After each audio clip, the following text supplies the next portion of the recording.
la carezza del sole sul volto, un tramonto che mozza il fiato e il suono delle onde del mare e della natura. Viviamo in un periodo storico che ci ha privato di ogni libertà, di ogni dignità della nostra vita e di quella dei nostri cari. Ma andare a pesca no, questo non me lo toglierete mai. Combatterò per i miei diritti, fino alla morte.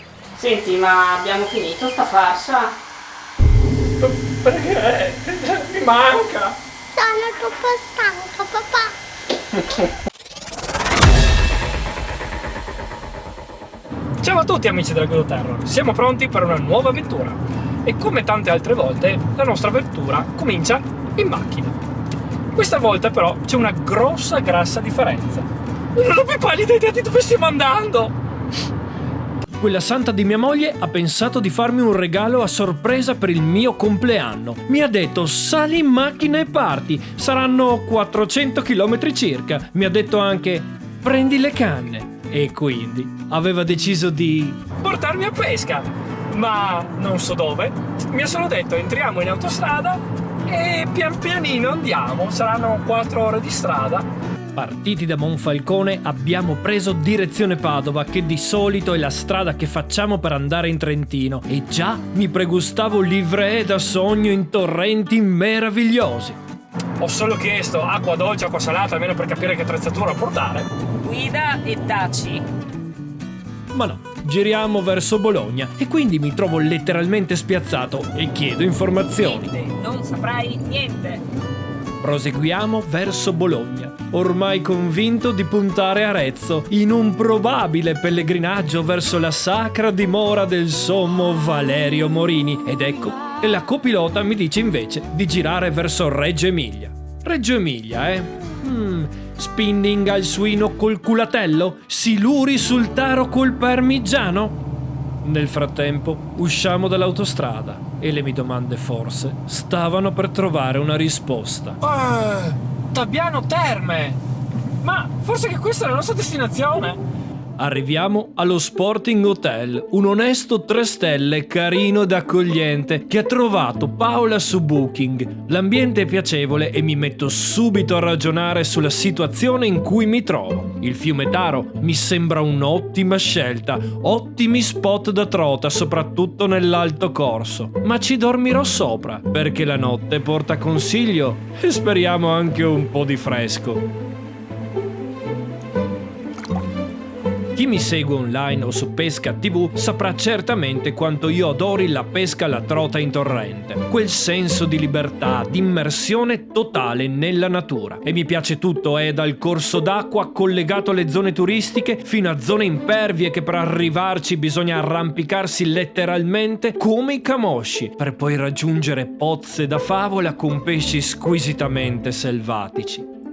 Ho battuto il nord Italia in lungo e in largo, meravigliandomi ogni volta di come gestioni sane e votate al territorio siano riuscite a creare veri e propri paradisi per turisti alieutici, sfruttando le risorse a disposizione al meglio. E poi penso al mio Friuli, che non avrebbe nulla da invidiare ad altre regioni per le sue bellezze naturali, ma tanto da imparare, ahimè, su come gestire un patrimonio di tale portata.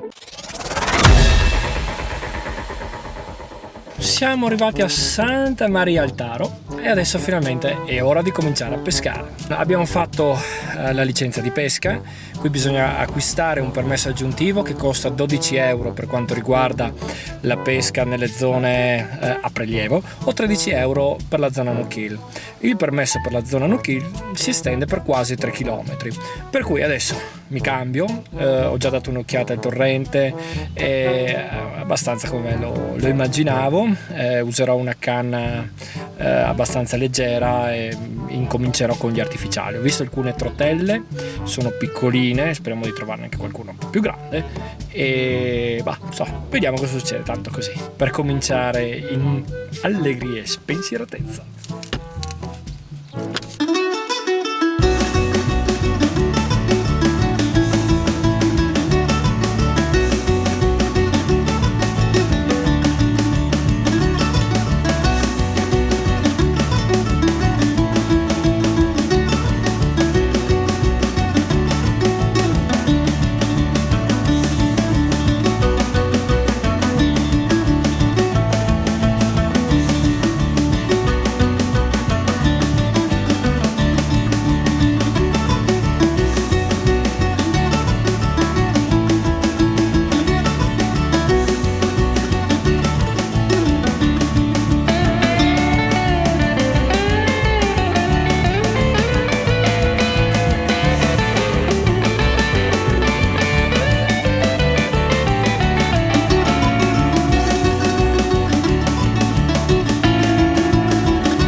L'acqua in questo punto è molto bassa e probabilmente, complice anche il fatto che sono le 2 di pomeriggio e fa un caldo bestiale, le trote sono decisamente apatiche. L'unica è quindi battere le pozze, i punti più profondi, le zone d'ombra o dove erba e cespugli si fondono con la riva. Uso cucchiaini del numero 2, provo un po' di tutto: paletta acciaio pallini blu, paletta oro pallini rossi, corpo giallo e nero. Affronto il corso d'acqua risalendo e nonostante tutte le attenzioni del caso, sul mio cammino trovo tante piccole trote, delle vere e proprie sentinelle che non appena sentono i miei passi schizzano a tutta velocità mettendo in allarme tutto lo spot. Bisogna quindi muoversi con circospezione. La trota è un pesce molto sensibile ai rumori ed ha una vista acuta e bisogna essere silenziosi e decisamente più scaltri di lei.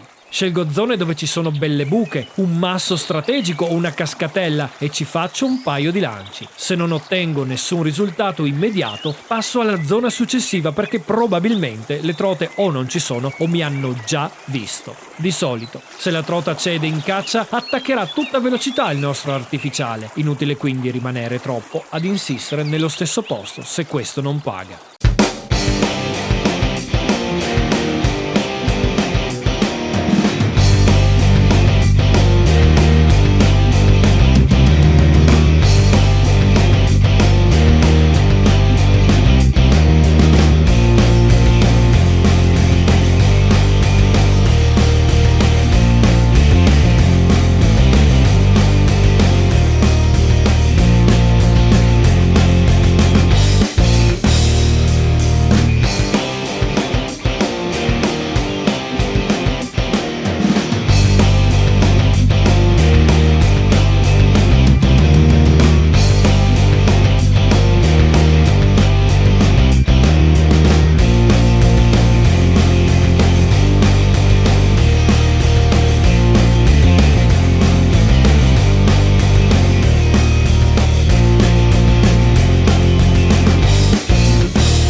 Pescare in queste acque ci porta ad utilizzare esche con ami singoli e visto che comunque pratichiamo il catch and release, meglio che siano senza ardiglione. In alcuni casi possiamo scegliere, in altri, come in questo caso, seguiamo le regole di questi spot.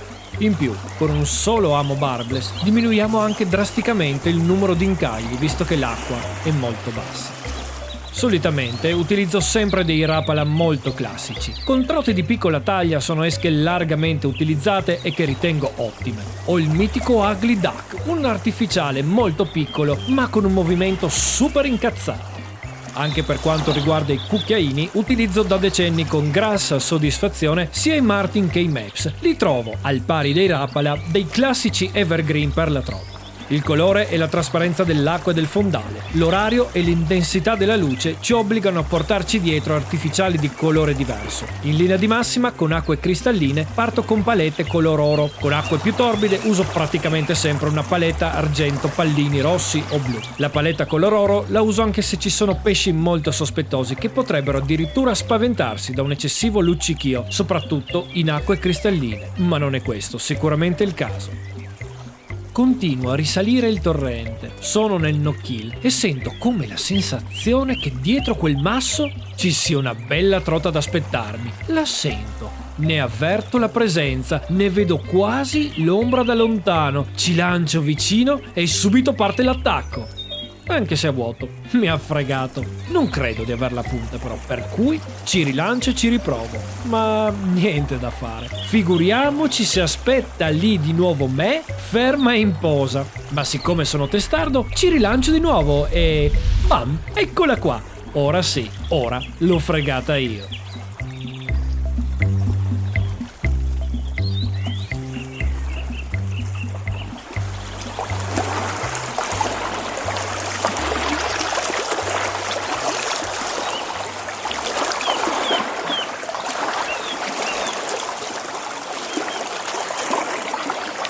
Santa Maria di Taro ci sono 2 spot, uno a monte e uno a valle. Io sono andato a pescare in quello a monte, dove ci sono le trottine così e c'è poca acqua.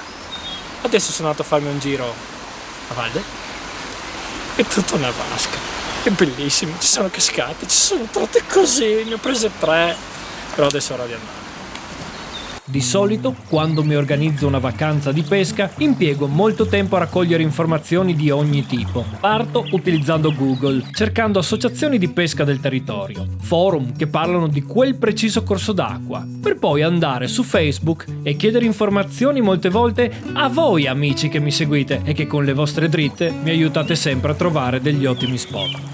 Stavolta però è tutto improvvisato perché ho saputo della partenza per questo viaggio la mattina stessa in cui sono partito con Paola e Giulia e ho scoperto così solo alla fine che gli spot migliori erano a valle del paese di Santa Maria del Taro, ma va bene così, l'importante dopo tutto è essere a pesca.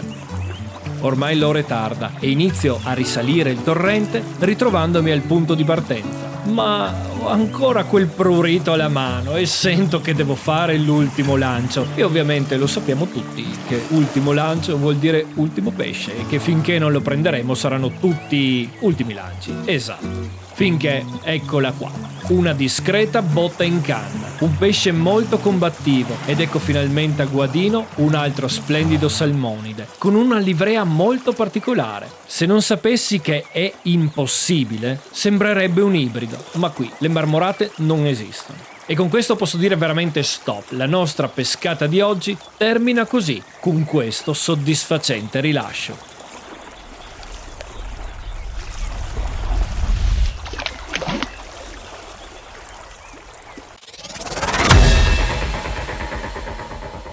Il giorno successivo lo dedichiamo al turismo. Tutto molto carino, certo, ma c'è qualcosa che mi sfugge. Perché Paola continua a sostenere che il mio regalo, quello vero, deve ancora arrivare. Per cui sono di nuovo decisamente spiazzato. Non capisco infatti come mai abbia prenotato a Tabiano Terme per andare a pesca a Santa Maria del Taro. Cioè, amici, ridendo e scherzando, sono un centinaio di chilometri. C'è qualcosa di molto strano. E questa cosa mi puzza assai.